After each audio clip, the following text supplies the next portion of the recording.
Hello everyone, मेरा नाम अक्षता अग्रवाल है और मैं क्लिनिकल डाइटिशियन हूँ। आज का जो टॉपिक मैंने चूज़ किया है वो है सोयाबीन। तो आज हम लोग सोयाबीन के बारे में सारे की फैक्टर्स डिस्कस करेंगे। क्या न्यूट्रिशन होता है, कौन लोग खा सकते हैं, किन लोगों को अवॉइड करना चाहिए, उसके अराउंड जो भी प्रिवेलिंग मिथ्स हैं उनको क्लैरिफाई करेंगे और क्या क्या हेल्थ बेनिफिट्स हैं वो सब डिस्कस करेंगे। तो सबसे पहले हम लोग स्टार्ट करते हैं सोयाबीन के बेसिक्स के बारे में। तो पहली चीज़ जो आपको पता होनी चाहिए वो ये कि सोयाबीन एक दाल नहीं है। पॉपुलरली सोयाबीन को दाल की कैटेगरी में रखा जाता है क्योंकि वो प्रोटीन रिच होती है, लेकिन सोयाबीन एक ऑयल सीड है। तो इसीलिए आपको ये पता होना चाहिए कि अनलाइक अदर दाल्स, जैसे बाकी जो दालें होती हैं वो कार्बोहाइड्रेट में रिच होती हैं, प्रोटीन में रिच होती हैं और फैट में लो होती हैं, soybean on the other hand carbohydrate में लो होता है, प्रोटीन में रिच होता है और फैट में रिच होता है। तो एक नॉर्मल दाल से अगर हम कंपेयर करते हैं तो इसका प्रोटीन ऑलमोस्ट 1.5 टाइम्स होता है और फैट ऑलमोस्ट 10 टाइम्स होता है। तो इसलिए जो भी लोग सोयाबीन कंज्यूम कर रहे हैं, आपको सबसे पहली चीज़ जो ध्यान में रखनी है वो ये कि it's a very high calorie food compare to other dals. तो अगर आप सोयाबीन कंज्यूम कर रहे हैं तो उसकी क्वांटिटी प्लीज़ माइंड करके यूज़ कीजिए, स्पेशली अगर आप वेट लॉस करना चाहते हैं। दूसरी चीज़ सोयाबीन के बारे में आपको ये पता होनी चाहिए कि ये एक न्यूट्रिएंट डेंस दाल है, न्यूट्रिएंट डेंस ऑयल सीड है। इसके अंदर कैल्शियम बहुत अच्छी क्वांटिटी में प्रेजेंट होता है। तो जितने भी लोग हैं जिनको ऑस्टियोपोरोसिस की प्रॉब्लम है या कैल्शियम डेफिशिएंसी है, ग्रोइंग चिल्ड्रन है, उनके लिए ये बहुत अच्छा है। सेकेंडली, ये आयरन में भी बहुत रिच होता है। तो जितने भी लोग हैं जिनको अनीमिया टेंडेंसी है या लो आयरन जिनकी बॉडी के अंदर रहता है, उनके लिए भी सोयाबीन बहुत अच्छा है। तीसरा, ये फाइटो ईस्ट्रोजन्स के अंदर बहुत रिच होता है। तो जब हमारे पीरियड्स नेचुरली रुक जाते हैं मेनोपॉज के टाइम पे या किसी वजह से अगर हमें ईस्ट्रोजन की क्वांटिटी हमारी बॉडी में लो है, तो सोयाबीन खाने से आप ये जो ईस्ट्रोजन आपकी बॉडी में डिप हुआ है उसको फाइटो ईस्ट्रोजन से रिप्लेस कर सकते हैं। Phyto means coming from plant, oestrogen is because it mimics the properties of oestrogen hormone. तो अगर जो मेनोपॉजल लेडीज़ हैं अगर वो सोयाबीन कंज्यूम करते हैं तो उनको अपने जो भी सिम्टम्स हैं उनके अंदर रिलीफ मिलता है और उनको मेनोपॉज के सिम्टम से डील करना आसान हो जाता है।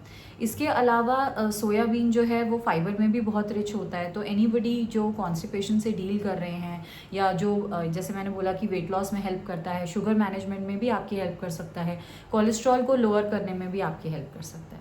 तो ये सारे हुए इसके की कैरेक्टरिस्टिक्स जो आपको पता होनी चाहिए। अब बात करते हैं कि क्या थायराइड के पेशेंट सोयाबीन ले सकते हैं। अगर आप इसे मॉडरेट या लो क्वांटिटी में कंज्यूम करते हैं तब आप सोयाबीन कंज्यूम कर सकते हैं, बट ज़्यादा क्वांटिटी में ये थायराइड हार्मोन को नेगेटिवली अफेक्ट करता है, इसलिए थायराइड के पेशेंट्स को सोयाबीन अवॉइड करने के लिए कहा जाता है। अगला क्वेश्चन होता है कि क्या मेल्स इसको ले सकते हैं, क्योंकि इसमें फाइटो ईस्ट्रोजन प्रेजेंट होता है। तो एक पॉपुलर मिथ है कि अगर हम लोग सोयाबीन ज़्यादा क्वांटिटी में खाएंगे तो फीमेल हार्मोन मेल्स की बॉडी में बढ़ने लगेगा। तो वो मैं क्लैरिफाई करना चाहती हूँ कि अगर आप बहुत एक्सेसिव क्वांटिटी खाएंगे तभी ऐसा होगा, अदरवाइज कंप्लीटली सेफ है मेल्स के लिए भी सोयाबीन को कंज्यूम करना, उसमें कोई भी प्रॉब्लम नहीं है। अब आ जाते हैं सोया प्रोडक्ट्स के ऊपर। अब सोया किस किस फॉर्म में मार्केट में अवेलेबल है जो कंज्यूम हम कर सकते हैं। एक तो soybean as a vegetable dal cook करके खाया जाता है, उस फॉर्म में आप ले सकते हैं।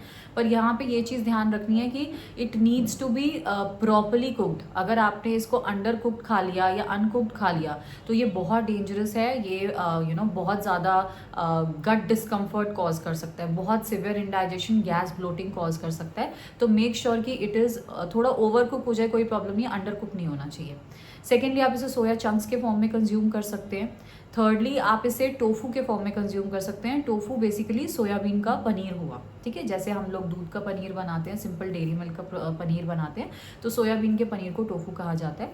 तो आप टोफू के फॉर्म में भी इसको कंज्यूम कर सकते हैं। नेक्स्ट है सोया मिल्क। तो जिन लोगों को डेयरी मिल्क सूट नहीं करता या लैक्टोज इंटॉलरेंट है, क्योंकि सोया मिल्क लैक्टोज फ्री होता है, तो वो लोग इसको सोया मिल्क को भी कंज्यूम कर सकते हैं। तो ये कुछ इसके तरीके हैं जिन वेज में आप इसे कंज्यूम कर सकते हैं। अगला क्वेश्चन जो बहुत फ्रीक्वेंटली आस्क्ड है वो ये कि क्या सोया चाप हेल्दी है। बहुत सारे लोग सोया चाप्स लाइक करते हैं और वो ये जानना चाहते हैं कि हम लोग सोया चाप खा सकते हैं कि नहीं। देखिए, सोया चाप अगर सोया फ्लावर एंड सोया बीन से सिर्फ बन रहा है तो वो ऑफकोर्स हेल्दी है, उसे आप फ्रीक्वेंटली अपनी डाइट में इंक्लूड कर सकते हैं, that is about 2 to 3 times in a week. But अगर सोया चाप सोयाबीन और मैदे से बन रहा है तो फिर अनफॉर्चुनेटली मैदे की प्रेजेंस की वजह से वो एक अनहेल्दी या जंक फूड के अंदर आ जाता है। तो अगर आप बहुत शौकीन हैं तो हफ्ते में एक बार से ज़्यादा इसको ना कंज्यूम करें।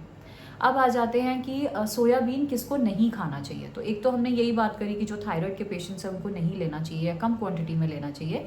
दूसरा है कोई भी इंसान जो प्रोटीन के लिए सेंसिटिव है, जो हाई प्रोटीन डाइट नहीं कंज्यूम कर सकते, जिनको उसकी वजह से गैस, ब्लोटिंग, एसिडिटी हो जाती है, उन लोगों को नहीं लेना चाहिए। तीसरा, जिन लोगों को आईबीएस या फिर सिवियर एसिडिटी, गर्ड वगैरह जैसी प्रॉब्लम्स है, उनको भी नहीं लेना चाहिए, बिकॉज अगेन उनकी जो डाइजेस्टिबिलिटी पावर है वो बहुत लो हो जाती है और soybean is one of the toughest foods to digest. तो इसलिए सिर्फ वही लोग इसे कंज्यूम करें जिनका डाइजेशन अच्छा रहता है, जिन्हें भी एसिडिटी, गैस, ब्लोटिंग जैसे इश्यूज रहते हैं, वो सोयाबीन को अवॉइड करें या कम क्वांटिटी में खाएं और कोशिश करें कि मॉर्निंग आवर्स में इंक्लूड करें बिफोर 6 PM। तो उनकी डाइजेस्टिबिलिटी जो है इस जो ये ऑयल सीड है इसकी बेटर रहेगी। अगर सोयाबीन से रिलेटेड आपके और भी कोई क्वेश्चंस हैं और भी आप इसके बारे में कुछ जानना चाहते हैं तो आप कमेंट सेक्शन में उसको लिख सकते हैं। मैं आने वाले वीडियोस में कवर करने की कोशिश करूंगी। मैं आपसे मिलूंगी अगले वीडियो में। मेरे चैनल को सब्सक्राइब करना मत भूलिएगा क्योंकि ऐसा हेल्पफुल कंटेंट मैं पोस्ट करती रहती हूँ। Until next time, thank you.